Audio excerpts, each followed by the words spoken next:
Okay. So this is Jagex CEO just dropped the nuke. Like, we just found out like a few seconds in that's the RuneScape CEO. And let's see what this gentleman has to say. Like, what happened there? Oda, can we watch the Jagex CEO interview? Jagex prepared to take financial hit to save RuneScape. Really? Wait, where's this posted at? The Game Business. The Game Business Show. Finally, a CEO mod that cares about game health rather than money. Wow, they're doing tricks on it in the comment section.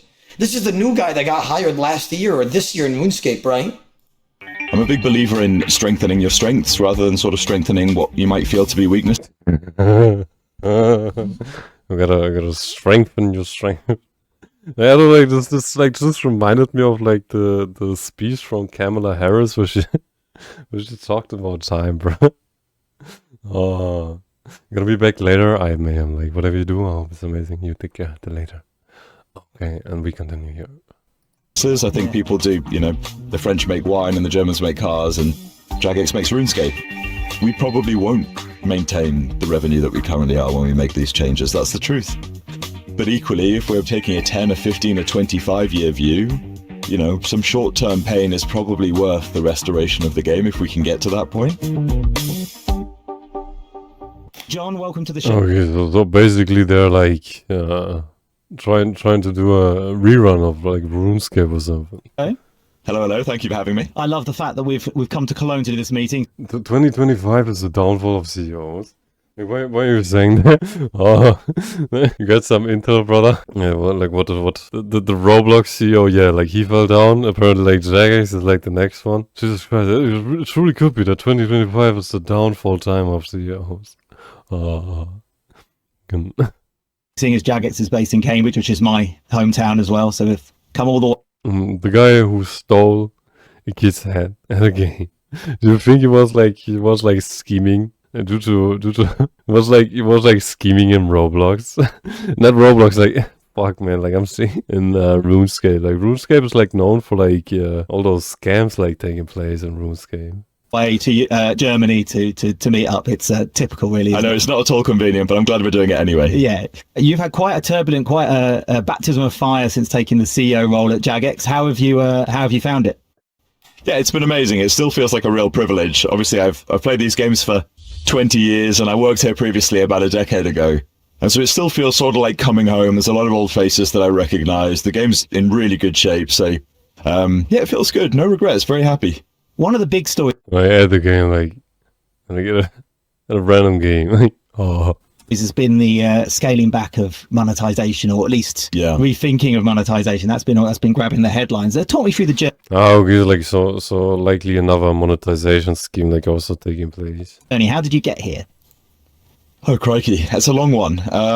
It's a 25-year story, to be totally honest. That sort of peaks in 2013, where a few changes were made to the game. There was a new monetization model that got rolled out, the one we're all familiar with today. Mm-hmm.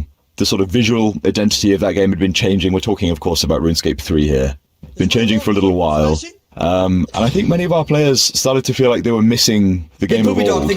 And so Old School RuneScape was the direct antidote to that. Yeah. I think some of the challenges that led to the creation of our lovely Old School RuneScape product still exist in one form or another inside of RuneScape 3. Mm-hmm. And so at least myself and the wider team, but mostly the team, have been looking at the way the product currently is, the happiness of players, or where they're finding frustration, and deciding, well, if we believe this game has another 25 years, what do we need to change?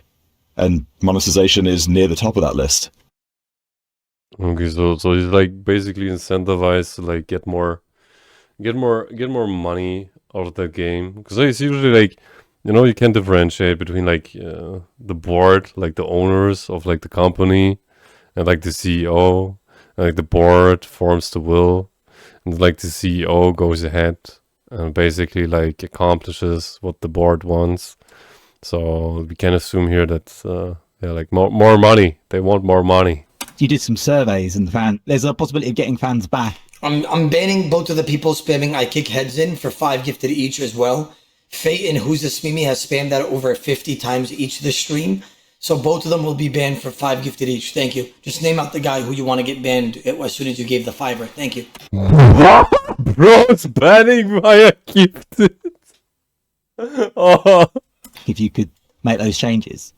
Yeah, well, that's it. So we saw in those surveys there was a lot of hope that we could sort of wind back some of the microtransaction approach that we're doing, or augment it to make it a little bit more sustainable. Ezra, gifting 5 to ban Fate. Fate, we'll see you tomorrow. Take care of yourself, you fucking idiot. Yeah. Hawkmancer gave tenor. So that means they're both banned regardless. So who's the Smimi? Go ahead and type it one more time, you fucking idiot, so we can watch the video in peace, please. It looks like you stopped typing it for some reason. Go ahead and type it one last time so I can take your dumb ass out. Please. If you don't mind, brother. So thank you for the 10 gifted. Hofmancer, thank you for the 10 gifted as well. My brother, I already banned him. All right. Sustainable and healthy. And there was many people who were quick to say, look, I'd be interested in coming back to RuneScape 3. It's a game I view very fondly and I have a lot of nostalgia for. But that really pushed me away. And so that's one of 2 or 3 things that are commonly cited.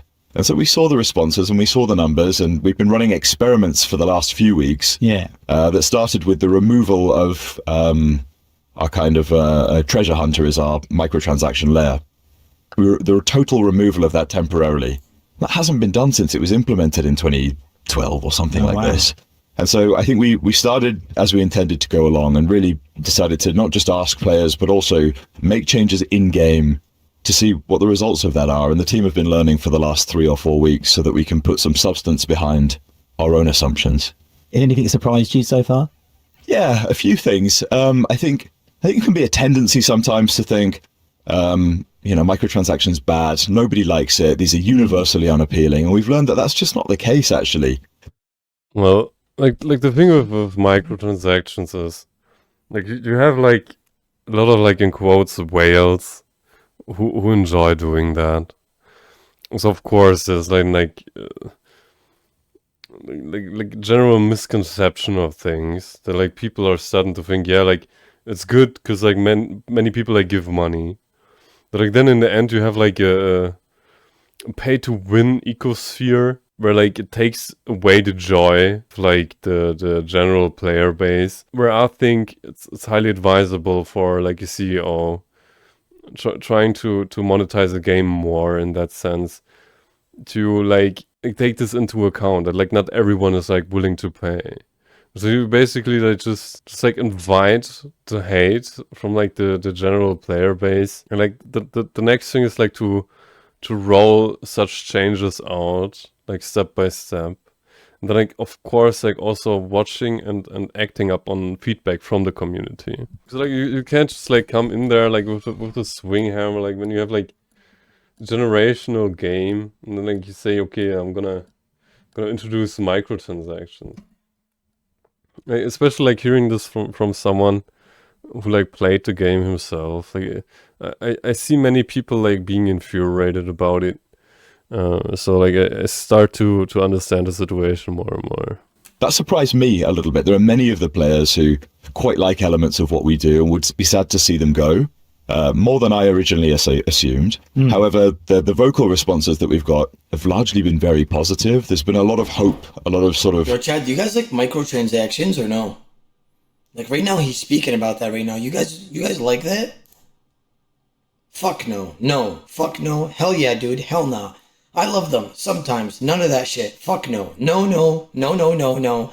Yes, saves time. Yes, because I'm rich IRL. No, no, no, no, no, no, no, no, no. And that's what I mean. Like for some, like, sure. like not for like the general public. And I think, like, it's very incentivizable, like, to basically establish a sphere which, like, works for both sides. Like in order to then, like, reduce the backlash, if you want. He's talking about the polls from RS3. Okay. Encouragement. It's the players from RS3 are the only ones that really only like it. Direction of travel. And I know people are really looking forward to hearing what we come away with, just in the same way that you've just asked. How confident are you can maintain the revenue that you need whilst also making the changes to support players? This feels like a very difficult objective you've set yourself. It is hard. It is. We probably won't maintain the revenue that we currently are when we make these changes. That's the truth. But equally, if we're taking a 10, a 15, a 25-year view, you know, some short-term pain is probably worth the restoration of the game if we can get to that point. And that's the experiment that we're running, and that's the bet that we're hoping to take. You've launched a new RuneScape game this year. It's Dragon Wilds. Has I got the name right? It is, yes, good. I saw it at GDC. Is Dragon Wild successful? Is that doing well? Like, do people actually play that a lot and stuff like that? I've not played it, but since then. But it was you shadow drop. No. I like it. Not really. It's not out. I thought it is out. I thought it's been out, or it's early access. Okay, so they still need to finish it. Honestly, it's really fun. Solid game, but it's missing a lot of content. Dropped it in April. That's quite a... Urban Season, what's going on, champion? We had a panel last night here in Gamescom in Cologne where we talked about shadow drops, and everyone said that's a very high-risk strategy. So tell me, why did you... I mean, I guess you at the time, but you weren't necessarily involved in it, but what was the thinking? Yeah, no, I'd been involved from behind the scenes. I was on the board for about a year, right? So I'd definitely been following along, but credit to Phil, who really drove a lot of that, and Jesse and the team in Dragon Wild. What? The stream is kind of dead. Like, what do you mean with that? Like what do you mean, random guy, dude, person? Like what do you mean? 3 people and you watching a novel. I appreciate that they say. Good. Well, then let's continue. Did we do that? There's a handful of reasons. I think we knew that this was going to be a game, first and foremost, for RuneScape players, past and present. And those are players, much like myself, that have learned to expect very frequent updates all of the time in a persistent world that will continue to grow and improve and get better over time. With Dragon Wilds, what we were launching was an early access product. We'd done a ton of work over multiple years, but the game wasn't finished. So what I didn't want to do is, and we collectively didn't want to do, is create a bunch of hype and fanfare, set expectations really high for a team of people, a group of people that are already a very high expectation coming from RuneScape and Old School RuneScape, and then let people down. So we wanted to make sure we were sensible and humble in the way that we launched it. It's done tremendously well nonetheless, but when we do full content launch next year, you'll see a lot more fanfare and sort of excitement, because we've got a fuller product that we can ship and start committing to frequent updates on. I was going to ask, how is it going? You're happy with it so far? Is it doing what you're looking for it to do at this stage? It's done really well. Really, really well, Chris. Much better. Well, that answers my question. I think than we anticipated.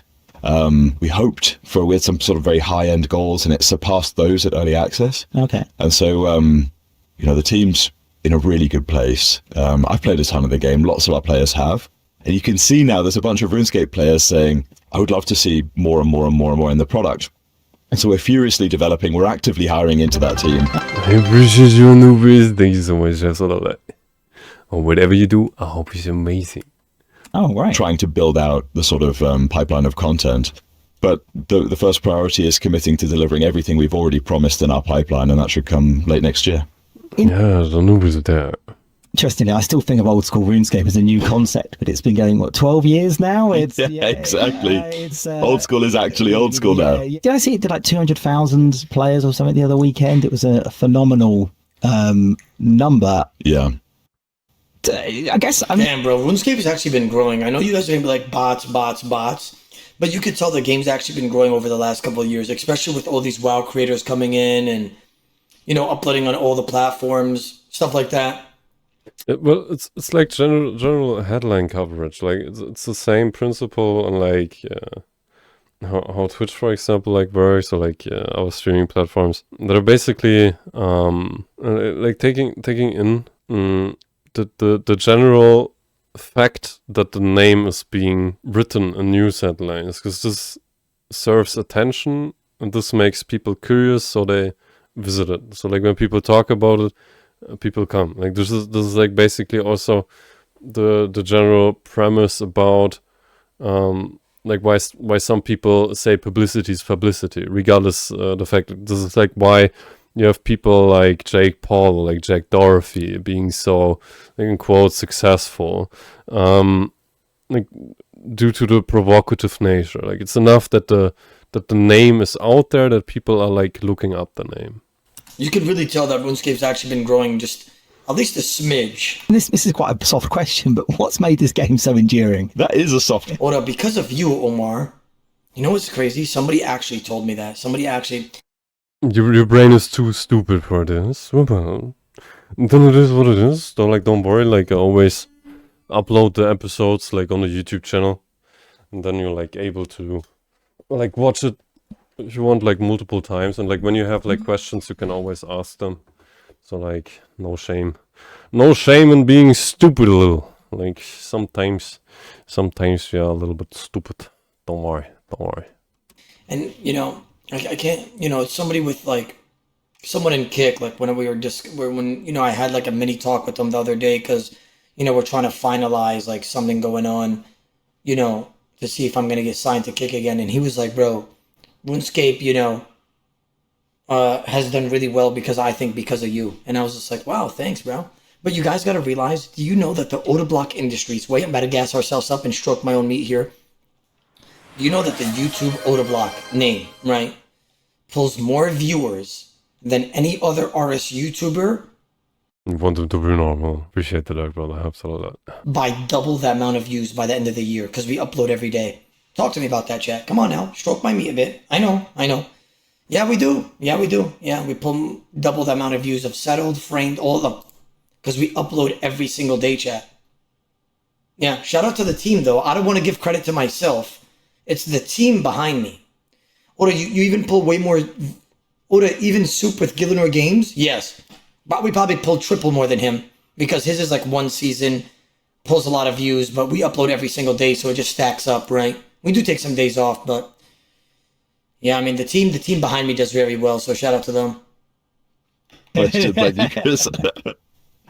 Honestly, I think it's quite a simple formula that's not very easy to do.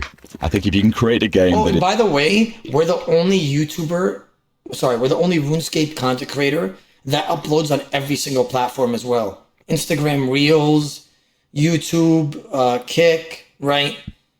Facebook Reels. We're gonna be uploading on Snapchat soon. We literally upload everywhere. So there's views just coming in from everywhere as well, on top of us just killing the YouTube section as well. Did you guys know that I pull my most views at monthly out of any other platform? It's Facebook. Isn't that crazy? I get the most views on any of my social media platforms off of Facebook. Facebook, I guess because Facebook's old, right? And then there's a lot of more old heads on Facebook, which means that they understand RuneScape and they know RuneScape as well. It's all boomers. So they've all heard of RuneScape or played it before. Or there's also hella bots on Facebook. I asked Mo about that because you guys told me that the other day. And I was like, is there hella bots? He was like, yeah, I mean, there's bots everywhere, but like the numbers don't lie. Your Facebook does extremely well a month compared to all your other socials. Is really diplomatically developed, meaning we don't release anything into the game that doesn't achieve a 70% popularity poll rating in-game from our players. And so it's very democratic the way that we run the game. Sounds like a good model for Brexit, that would be. No comment. But that's worked really well, and it's helped us stay on the straight and narrow, because who knows better what should be in the game than the people who are playing it all day, every day. And that's proven to be a really great model. On top of that, we charge one subscription price and you get access to all of the game if you pay it, which is really simple and I think increasingly fresh in today's market, which is quite nice. Like, it's like interesting. Why then like introducing like microtransactions? Like others like cosmetical, like it's like when you have like a subscription going on already, like why do you need then like microtransactions? It's to be able to be in that position. And then finally, I think we have some really clear lines in the sand that we would never transgress with Old School RuneScape. No microtransactions ever, and a whole host of... You heard that, chat? In Old School RuneScape, no microtransactions ever. From the CEO himself, he just said that. Other sort of clear rules that I think our players will all be very familiar with. And just sticking to those, even when it's tough sometimes to accept that content we really want to make isn't the stuff that's desired, it's proven to be quite successful in the long run. Is there anything about... But what are bonds then? Isn't bonds considered a microtransaction? Or does he mean something else? I mean, there's a very unique, specific nostalgia element to that game as well. Is there anything about it that you can apply to RuneScape 3 or any of your other titles? Yeah, I think Old School is a game that is swimming in integrity. And I think integrity is is really desirable, especially today. At least that's my view. Bonds equal subscriptions methods, though. Yeah. And I think RS3 is what we're looking at for RS3 is also much about integrity. So visual integrity, monetization integrity, and integrity of gameplay. And I think if we put that right at the core of what we're doing, much as we have for Old School RuneScape, it will manifest in a different way for RS3. But I think it will still prove to be successful. I played another game at GDC. I didn't even realise that you published was Scum, the which is an astonishing game, really. I well above my skill level and patience. And mine. But I almost didn't notice that this was still going on in the background at Jagex. These sort of projects are they remotely a priority? I mean, I'm not talking about Scum in particular, but are you looking at those sort of other projects still? No, we're not actively looking at third-party publishing. That's something we'd done previously. Yeah. I think for Jagex... Wait, what is this? They have like another game called Scum or something like that? I almost didn't notice that this was still going on in the back. Yeah, well, like they were like talking about it. Like I was also like quite confused because like the CEO like was also saying like, yeah, this game is too much for him, bro. Which is an astonishing game, really. I well above Scum, I played another game at GDC. I didn't even realise that you published was Scum, which is an astonishing game, really. They just published it. Did you guys ever hear of this game? Because this is my first time hearing that Jagex uploaded an FPS game, according to chat. Well above my skill level and patience. And mine. But I almost didn't notice that this was still going on in the background at Jagex. These sort of projects are they remotely a priority? I mean, I'm not talking about Scum in particular, but are you looking at those sort of other projects still? No, we're not actively looking at third-party publishing. That's something we'd done previously. Yeah. Die treten uns gleich an den Arsch. Mann, wieso immer so negativ? I think for Jagex, the priority is and will be for the foreseeable They don't own Scum originally? I didn't know it was Jagex, though. future RuneScape in its various incarnations. I'm a big believer in strengthening your strengths rather than sort of strengthening what you might feel to be weaknesses. I think people do, the French make wine and the Germans make cars and Jagex makes RuneScape. And that's exactly where I would like us to be for the next 5 or so years. Scum's a great game being built by a team in a company called Gamepires, and they have a ton of autonomy because the kind of game that you'll have experienced is very different to the kind of games that Jagex is known for typically. Yeah. And so the worst thing I think we could do is go and impress upon that team that we know how best to make a hardcore shooter. We back that team because they know best how to make a hardcore shooter. Now, you've joined Jagex at a very, and I know you've been in the background before this, but you've enjoyed Jagex at a very tricky time for the industry. I know you've had to make some cuts and changes as well as every single person in the industry has. Yeah. How are things with the team now? Are they? Are you confident you can still deliver your goals and what you're setting out to do with the people that you have? Yeah, definitely. It is a tough time, and I think everyone's feeling it. Nobody's particularly happy with the state of where we are. And I've been here just as you have for the last couple of days, and whether it's a banker, an investor, an executive, or a developer, pretty much everybody's feeling that it's not the golden days that it was a few years ago. I've never felt anything like this. Nor me. I think a lot of us in this industry are going through our first downturn in a cycle. Yeah. Which makes me wonder why then reaching out for negative sentiment, because clearly negative sentiment is going on. Of course, publicity is being made. It feels more like a squeeze, trying to squeeze the dime. Really interesting situation going on there. There'll be more in the future every 10, 15 years or something, but for many of us, this is the first. And so we're kind of learning as we go. I think that's why we've seen as much shock as we have versus other industries that are a bit more... But it could also be the case that they're currently trying to squeeze the dime in order to further strengthen other departments, with other games who are, in quotes, promising. Used to being in this. I've seen moments in the industry where platforms have shifted and things have changed, which causes sections of the industry to go through declines or projects to be cancelled. But you always felt there was some other area that was growing, and there was some other area for people to go to, to look to. There were more publishers back then. There wasn't quite so much of the consolidation that we've seen across the industry. So I look at it now, and I think obviously part of the shock is it's everywhere, and there's almost nowhere. And people are looking for green shoots and things, and there might be some in certain corners, but and we're starting to see more this year than we certainly had last year. But there's not many. There's not many. I think one of the saving graces that we have had, and I'm sure you've seen and talked about this at length, is the rise of the kind of AA, triple I champion, right? I mean, that's that's kind of the defining tune whenever I'm walking through a Gamescom or talking with folks in the industry, is that, you know, you can take a $400 million budget, and there's not many of them left, but you can still take a swing with that kind of thing. But you can also take a swing with a tenth of that, and deliver not so different results if you get it right. We've seen that from Color Obscura and a bunch of others recently, right? And I think that is a guiding light for many who might have been a bit disheartened coming out of a big studio. I like the Well, like overall in general, the developments within the engine space are quite promising in that regard, especially like with AI. We clearly are able to, like, just as this gentleman stated here, like we're clearly able to see like advancements in terms of like time spent on projects, because like less people are able to do more in that sense. you said AA budgets, because I don't really see like Color Obscura as a AA get. You know, what it does is AAA quality. Space Marine 2 is AAA quality. These are all delivering the experiences you demand of them, but they're doing it either with much smaller teams or in much faster. And we're even seeing, I've started to see, I've spoken to 2 companies here who are trying to make games in like 18 months. Obviously much smaller games, often like roguelike or 2D titles. These are big companies doing that. And I find that interesting as well to follow. We might, but I still think there's room for AAA. Yeah, for sure. But I mean, if it can be done in a new, scrappier way, I think that's probably good for all of us. Chad, do you guys like this new CEO or no? Yeah. I'm gonna ask one more question, and it's one I tend to end my interviews on, which is like, what's your goal? What's your target? Where do you see Jagex in 5 years? Say, where do you want it? Where do you want to? I see a lot of yeses and a lot of nos. I see a lot of he's full of shit. He's better than the last one. He seems all right. He seems fake. Where do you want to? He's over here doing a lot of PR. Take it.